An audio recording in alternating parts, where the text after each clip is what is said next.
সেই ডোনাল্ড ট্রাম্পের আইডি থেকে আবারও পোস্ট করা হয়েছে এবং সেটা বাংলাদেশ ইস্যুতে, বাংলাদেশ শেখ হাসিনা ডক্টর মোহাম্মদ ইউনূস ইস্যুতে আবারও পোস্ট করা হয়েছে এবং ভোটিং পোল ছাড়া হয়েছে। সাধারণ শিক্ষার্থী থেকে শুরু করে সমন্বয়ক, সব শালারা বাটপার, আর্মি হবে ঠিকাদার, নানান স্লোগান সামনে চলে এসেছে। বিএনপির ভাইয়েরা, খবর কি আপনাদের কাছে আছে? বিএনপির কপালে দুঃখ দুর্দশা খুব নিকটে। যদি আপনি আপনার অফিস অথবা বিভিন্ন প্রতিষ্ঠানে আপনি লাগাতে চান, এটি আপনি লাগাতে পারেন। আসলে এটার বিষয়ে কিন্তু আইন আমাদের দেশে থাকলো কি থাকলো না সেটা কিন্তু দেখার বিষয় না। আসসালামু আলাইকুম দর্শক, নতুন একটি সংবাদে আপনাদের সবাইকে স্বাগতম। তো প্রিয় দর্শক, বর্তমানে বাংলাদেশে যে পরিস্থিতি চলছে তারই উপর ভিত্তি করে আপনাদের সামনে কিছু গুরুত্বপূর্ণ ভিডিও নিয়ে হাজির হয়েছে।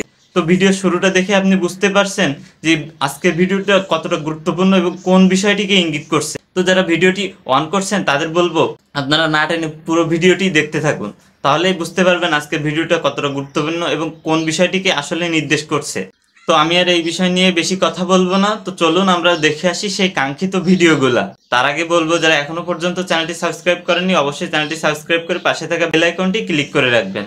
আর যারা ইতিমধ্যে চ্যানেলটি সাবস্ক্রাইব করে রেখেছেন তাদেরকে অসংখ্য ধন্যবাদ। তো চলুন দর্শক, ভিডিওটিতে একটি লাইক দিয়ে আমরা সবগুলো ভিডিওর আলোচনা ধারাবাহিকভাবে দেখে আসি। গতকাল ডোনাল্ড ট্রাম্পকে নিয়ে আলোচনা ছিল, আবারও ডোনাল্ড ট্রাম্পকে নিয়ে নতুন আলোচনা শুরু হয়েছে। ডোনাল্ড ট্রাম্প এবং বাংলাদেশ ইস্যুতে বারবার এই আলোচনা বাংলাদেশের জন্য ভালো কিছুর বার্তা দিচ্ছে নাকি কোনো ব্যক্তি বিশেষের জন্য ভালো বার্তা দিচ্ছে সেটা দর্শক আপনারা বিচার করবেন। ডোনাল্ড ট্রাম্প তার যে গতকালকে আমরা কনফিউশনের কথা বলেছিলাম ডোনাল্ড ট্রাম্পকে নিয়ে ভিডিওতে, যে এক্স হ্যান্ডেলে তার দুইটা ভেরিফাইড পেজ রয়েছে, দুইটা ভেরিফাইড আইডি, সেই দুইটার কোনটা রিয়েল কোনটা ফেক সেই আলোচনায় আমরা একটা অন্তত সমাধান পেয়েছি। সেটা হচ্ছে যে একটা ডোনাল্ড ট্রাম্প নিজে ব্যক্তিগত কাজে চালান, আর একটা হচ্ছে নির্বাচনের সময় তৈরি হওয়া নির্বাচনী টিম, ডোনাল্ড ট্রাম্পের যে টিম অফিসিয়াল ভাবে সেটা চালানো হয়, অর্থাৎ দুইটাই ডোনাল্ড ট্রাম্পের আইডি। এই ব্যাপারে আর কোনো সন্দেহ নেই। সেই ডোনাল্ড ট্রাম্পের আইডি থেকে আবারও পোস্ট করা হয়েছে এবং সেটা বাংলাদেশ ইস্যুতে, বাংলাদেশ শেখ হাসিনা ডক্টর মোহাম্মদ ইউনূস ইস্যুতে আবারও পোস্ট করা হয়েছে এবং ভোটিং পোল ছাড়া হয়েছে। সেই আলোচনায় করবো এই ভিডিওতে, দর্শক থাকবেন। ডোনাল্ড ট্রাম্পের কথা, আমেরিকার নবনির্বাচিত প্রেসিডেন্ট ডোনাল্ড ট্রাম্প জানুয়ারির 20 তারিখে তিনি হোয়াইট হাউসে প্রবেশ করবেন। তার আগে পর্যন্ত তাকে বাইরেই অবস্থান করতে হবে, কিন্তু যেহেতু তিনি নির্বাচিত হয়েছেন, আমেরিকার কোনো সিদ্ধান্ত, কোনো ফাইল তাকে না দেখিয়ে, তার অনুমতি না নিয়ে আর পাশ হবে না। অর্থাৎ তিনি এখন মোটামুটি সর্বেসর্বা, এটাই বলা যায়। একক সর্বেসর্বা না, শুধুমাত্র এইখানেই পার্থক্য। ডোনাল্ড ট্রাম্প তার একটি ভেরিফাইড পেজে আজকে বাংলাদেশ আওয়ামী লীগের সভাপতি শেখ হাসিনা এবং ডক্টর মোহাম্মদ ইউনূসকে নিয়ে পরপর দুটো পোস্ট করা হয়েছে। সেই পোস্টে প্রথমেই যেটা লেখা হয়েছে, প্রথম পোস্টে যেটা লেখা হয়েছে সেটা হচ্ছে যে, if Trump give you a option to choose between Sheikh Hasina and Yunus for Bangladesh PM, hmm would you choose?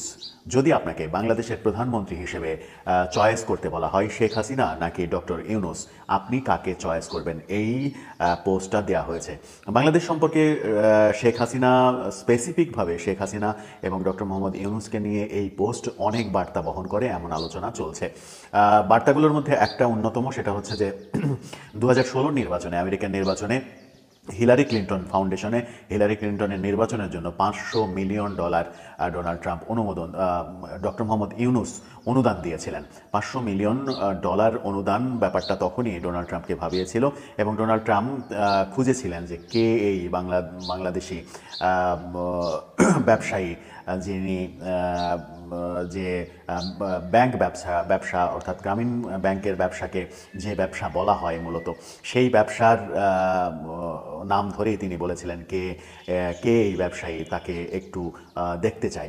এরকম খবর ডোনাল্ড ট্রাম্পকে কেন্দ্রিক বেরিয়েছিল এবং ডোনাল্ড ট্রাম্প সেই থেকে এবারের নির্বাচনেও যে টার্গেট ডক্টর মোহাম্মদ ইউনূস, সেটা বলাই যায়। ডক্টর মোহাম্মদ ইউনূস 2016 নির্বাচনে ডোনাল্ড ট্রাম্প বিজয়ের পরে বাজে মন্তব্য করেছিলেন, যেটা নিয়ে আগের একাধিক ভিডিওতে আমরা কথা বলেছি, সেই প্রসঙ্গে না যাই। ডোনাল্ড ট্রাম্প যখন শেখ হাসিনা প্রধানমন্ত্রী নাকি ডক্টর মোহাম্মদ ইউনূস প্রধানমন্ত্রী, কাকে আপনি চয়েস করেন, এরকম একটা পোস্ট দেন ফেসবুকে, এক্স হ্যান্ডেলে টুইট করেন, তখন ঘটনাটা যে গুরুত্বহীন নয় সেটা সহজেই অনুমান করা যায়।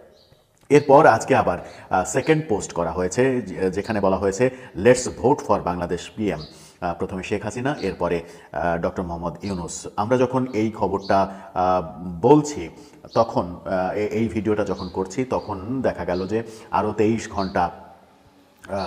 4 দিন 23 ঘন্টা বাকি রয়েছে, অর্থাৎ প্রায় আরও 5 দিন ভোট দেয়া যাবে। এই মুহূর্তে ভোট যা পড়েছে তাতে 92% শেখ হাসিনাকে প্রধানমন্ত্রী হিসেবে চয়েস করেছেন। জানি না, হয়তো টুইটার ব্যবহার করেনি কিংবা এই পোস্ট ফলো করেনি শেখ হাসিনার অনুসারীরা, তেমন হতে পারে। পরবর্তীতে হয়তো পার্সেন্টেজ অপোজিট পার্সেন্টেজও হয়ে যেতে পারে। কি হয় এই পোলে সেটা আমরা শেষ দিন পর্যন্ত লক্ষ্য রাখবো এবং সেটা নিয়ে নিশ্চয়ই আর একটা ভিডিও বানাবো।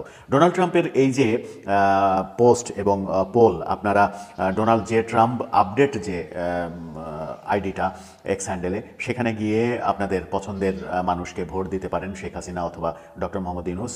এটা সবার জন্যই উন্মুক্ত, যে কেউ ভোট দিতে পারবে। ভোট দিলেই আপনি দেখতে পারবেন, ভোট দেওয়ার পরে আপনি দেখতে পারবেন কত পার্সেন্ট কে ভোট পেল। এই যখন অবস্থা, ডোনাল্ড ট্রাম্প যখন 24 ঘন্টারও কম সময়ের মধ্যে শেখ হাসিনাকে নিয়ে এবং ডক্টর মোহাম্মদ ইউনূসকে নিয়ে দুটো পোস্ট করেন এক্স হ্যান্ডেলে, তখন বাংলাদেশকে নিয়ে যে ডোনাল্ড ট্রাম্প প্রশাসন, তার টিম বাংলাদেশকে নিয়ে গুরুত্ব সহকারে ভাবছে সেটা স্পষ্ট করে বলা যায়। এখন ঘটনা হচ্ছে যে এই ভাবনাগুলোর পরিপ্রেক্ষিতে বাংলাদেশের অবস্থান নিয়ে পরবর্তীতে হোয়াইট হাউসে বসার পরে ডোনাল্ড ট্রাম্প কী ব্যবস্থা নেবেন কিংবা কী ব্যবস্থা নিতে চাইবেন, বাইডেন প্রশাসনের নীতি পাল্টে যাবে কিনা। বাইডেন প্রশাসন যেমন ডক্টর মোহাম্মদ ইউনূসকে সমর্থন জানিয়েছেন, জাতিসংঘের বৈঠকে ডক্টর ইউনূস গিয়ে সেখানে নজিরবিহীনভাবে বাইডেন তাকে সঙ্গ দিয়েছেন, মিটিং করেছেন, আধা ঘন্টার বেশি মিটিং। এই যে আন্তরিকতা, সখ্যতা, তার বাইরে এসে তিক্ততার সম্পর্ক তৈরি হবে কিনা, যাতে করে ডক্টর ইউনূসের সরকার বিপাকে পড়বে কিনা, সেই আলোচনা শুরু হয়েছে। দর্শক, আপনার কি মনে হয় ডোনাল্ড ট্রাম্পের এই যে একের পর এক কর্মকাণ্ড, এতে কি প্রমাণ হয় যে ডোনাল্ড ট্রাম্প ডক্টর মোহাম্মদ ইউনূসের উপরে ক্ষেপে আছেন, শেখ হাসিনার পক্ষে তিনি অবস্থান নিচ্ছেন, নাকি এটা জাস্ট একটা ফানের মতো তিনি করে চলেছেন? আদতে আমেরিকার যে পররাষ্ট্রনীতি, সেই নীতির কোনো কিছুই চেঞ্জ হবার নয়। এমপি মন্ত্রীদের আর দোষ দিয়া লাভ হবে কি? এই মুহূর্তে আমাদের ক্ষমতাকে কেন্দ্র করে সাধারণ শিক্ষার্থী থেকে শুরু করে সমন্বয়ক, সব শালারা বাটপার, আর্মি হবে ঠিকাদার, নানান স্লোগান সামনে চলে এসেছে। আমাদের সমন্বয়ক নাহিদকে সামনে রেখে যে স্লোগান ভাইরাল, এরপরেই আমরা নতুন যে 3 জন উপদেষ্টা যাদেরকে নিয়োগ দেওয়া হলো, তাদের নিয়োগ নিয়ে আবার হাসনাতরা ফেসবুক প্রোফাইল পাইক লাল করছে। তাদের বিপরীতে আবার আরেকটা টিম মাঠে নামছে প্রাইভেট ইউনিভার্সিটি। মোটামুটি সমন্বয়ক পদ নিয়ে ভাই বিশাল একটা হুলস্থুল কর্মকাণ্ড শুরু হতে যাচ্ছে। আমি সবসময় বলেছি প্রধান ভুল ছিল নাহিদ এবং আসিফকে উপদেষ্টা করা। এটা মেইন একটা রং সিদ্ধান্ত ছিল। কেন সিদ্ধান্ত ছিল আবারও বলি, যখন একটা টিমের মধ্যে থেকে 2 জন মানুষ হঠাৎ করে আকাশে উঠে গেল ক্ষমতার দিক থেকে, স্বাভাবিক আর 3-4 জন মূল ম্যানেজমেন্টে চলে আসলো, বাকিদের মধ্যে আস্তে আস্তে বিষয়টা একটা ডিফারেন্ট একটা ফিল তৈরি হয়ে গেল। কারণ জনপ্রিয়তা সবার কাছে হজম হয় না। এখন নাহিদ, আসিফ তারা কতটুকু দায়িত্বশীল আচরণ করছেন, দায়িত্ব পালন করছেন, ভালো মন্দ সেটা পরে, কিন্তু ওই যে আরে দেখো আজকে নাহিদের অবস্থা কি, আসিফের অবস্থা কি। আবার বড় বৈষম্য হয়ে গেছে। দাবি করা হচ্ছে যে প্রাইভেট বিশ্ববিদ্যালয় ছাড়া এই আন্দোলনটা কি গতি দেখতো? ঢাকা বিশ্ববিদ্যালয়ের কয়টা ছাত্র মারা গিয়েছিল, যেখানে এই ফুল টিমটা সমন্বয় থেকে শুরু করে সব জায়গায় ঢাকা বিশ্ববিদ্যালয় ছাত্রদের সেট আপ। এরকম নানান প্রশ্নে আজকে জর্জরিত হচ্ছে এই উপদেষ্টা সরকার বা অন্তর্বর্তী সরকারের যে সিদ্ধান্তগুলো আছে। দর্শক, হঠাৎ করি আলোচনায় আবারও শিক্ষক আসিফ মাহতাব উৎস, তিনি আজকে যে বক্তব্য দিয়েছেন, পুরা মানে আরো 10 গুণ জোশ বাড়াই দিচ্ছে সাধারণ ছাত্রছাত্রীদের। বিশেষ করে প্রাইভেট ইউনিভার্সিটির ছাত্ররা একটা বড়সড় অবস্থান নিবে, যেটা বোঝা যাচ্ছে। অন্তর্বর্তী সরকারের উপদেষ্টা নিয়োগে বেসরকারি বিশ্ববিদ্যালয়ের সঙ্গে বৈষম্য করা হচ্ছে। আমাদের মাহতাব স্যার বলছেন, অনেকেই উপদেষ্টা হওয়ার জন্য আমাকে ফেসবুকে ট্যাগ দিচ্ছেন, কিন্তু আপনারা যতই ট্যাগ দেন না কেন, আমি তো আর পাবলিক বিশ্ববিদ্যালয় কিংবা এনজিওর লোক হতে পারবো না, তাই আমার পক্ষে উপদেষ্টা হওয়া সম্ভব নয়। তিনি বলছেন, সরকার গঠন করার পর প্রাইভেট বিশ্ববিদ্যালয়, মাদ্রাসা, জনগণ, রাজনৈতিক দল কারুর মতামত না নিয়ে উপদেষ্টা করা হচ্ছে। আর এখানে স্বৈরাচারের দোষরও উপদেষ্টা হচ্ছে। বলা হচ্ছে ছাত্রদের দ্বারা নিয়োগ পেয়েছে, কিন্তু সেই ছাত্রদের মধ্যে কি প্রাইভেট বিশ্ববিদ্যালয়ের ছাত্ররা তারা নাই? আমি মনে করি প্রাইভেট বিশ্ববিদ্যালয়ের প্রতি বৈষম্য করা হয়েছে এবং হচ্ছে, এবং তাদের সর্বোচ্চ ত্যাগ এবং অবদানকে অস্বীকার করা হচ্ছে। তিনি বলছেন যে পাবলিক বিশ্ববিদ্যালয়ের ছাত্রদের উপদেষ্টা করা হলো, অথচ তাদের থাকার কথা ছিল বিশ্ববিদ্যালয়, কিন্তু শিক্ষক হয়ে আন্দোলনের নেতৃত্ব দিয়ে এমনকি ত্যাগ স্বীকার করার পরও আমাকে একটা ফোন করার প্রয়োজন মনে করেনি এই সরকার, এই সমন্বয়করা। দেশ স্বাভাবিক করার জন্য আমার থেকে কোনো পরামর্শ নেওয়ার প্রয়োজন হয়নি, যেখানে আমি জনমুখী রাজনীতি এবং স্বৈরাচার বিরোধী আন্দোলন করছি 15 বছর ধরে। আর এখন যারা উপদেষ্টা হচ্ছেন তারা স্বৈরাচারের দালালি করায় ব্যস্ত ছিলেন। আরো লম্বা চড়ে স্ট্যাটাস, বাট আমরা এখানে আরো জিনিস যোগ করতে চাই। মাদ্রাসা অলওয়েজ বাংলাদেশে উপেক্ষিত। আমাদের হুজুররা মিলাদ মাহফিল ওয়াজের জন্য যতটা ব্যস্ত, কিন্তু রাষ্ট্রীয় বিভিন্ন গুরুত্বপূর্ণ পর্যায়ে নিজেদের অবদান নিয়ে ওরকম ব্যস্ততা দেখায় নাই। এই যে মাদ্রাসা আপনি দেখেন আন্দোলন করে ভালো করে দেখবেন, দাড়ি টুপি, তো এরা কারা? মাদ্রাসারই ছাত্র, কওমি, হাফিজি, আরো বিভিন্ন সেকশনের।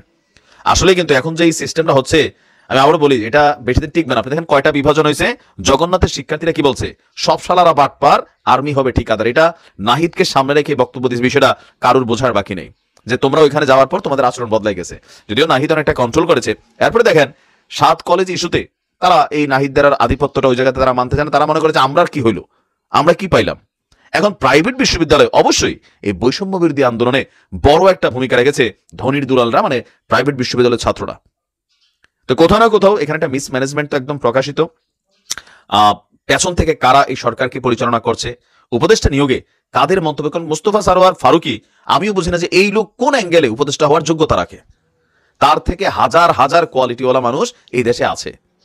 ইভেন আশ্চর্য হচ্ছে যে আমাদের মাহতাব স্যার বলেন ওনাকে 1 মিনিট ফোনও দেয় নাই। কেন আমাদের উপদেষ্টা ছাত্ররা ফোন দিল না? যারা সরকারের পদে আছো, বাকিরা তো দিচ্ছে না দিছে। এখন এক একজন ধরেন এক একটা জায়গায় জনপ্রিয়তা নিয়ে এদের মধ্যে যে বিভাজনটা তৈরি করছে, এই জিনিসটা এদের দিকে ফাঁসির দড়ি নিয়ে আসবে। হাসনাত বলছিল যে ফাঁসির দড়ি এগিয়ে আসছে, কথা কিন্তু সত্য।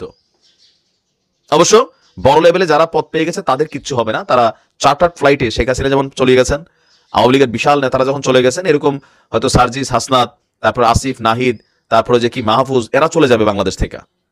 কিন্তু বাকি যারা আছে এই মুহূর্তে হাইলাইটেড ছাড়া বাংলাদেশ, এদের অবস্থা কি হবে? আওয়ামী লীগ কি ছাড়বে? এত বছরের রাজত্ব, সম্পত্তি, টাকা পয়সা, হত্যা, লুটপাট, কত কিছু করছে। সো এই আন্দোলনকে ধরে রাখার দায়িত্ব ছাত্রদের, অন্তর্বর্তী সরকারের। ডক্টর মোহাম্মদ ইউনূসের সরকারকে আসলে কে চালাচ্ছেন সেটা নিয়ে অনেকের মধ্যে প্রশ্ন উঠছে। আর এই যে বিভাজন শুরু হয়ে গেছে, আপনি দেখেন আর কয়দিন টিকে। আমার সন্দেহ আছে একতাটা কতদিন টিকে। ভালো থাকবেন। প্রিয় দর্শক, আশা করি আপনি সম্পূর্ণ ভিডিওটি দেখলেন। ভিডিওটি সম্বন্ধে যদি কোনো প্রকার তথ্য কিংবা মতামত থেকে থাকে অবশ্যই কমেন্টে জানাতে ভুলবেন না। আজকের সংবাদটি এখানেই শেষ করছি। দেখা হবে নতুন কোনো ভিডিওতে। ততক্ষণ পর্যন্ত সবার সুস্থতা কামনা করছি। আল্লাহ হাফেজ।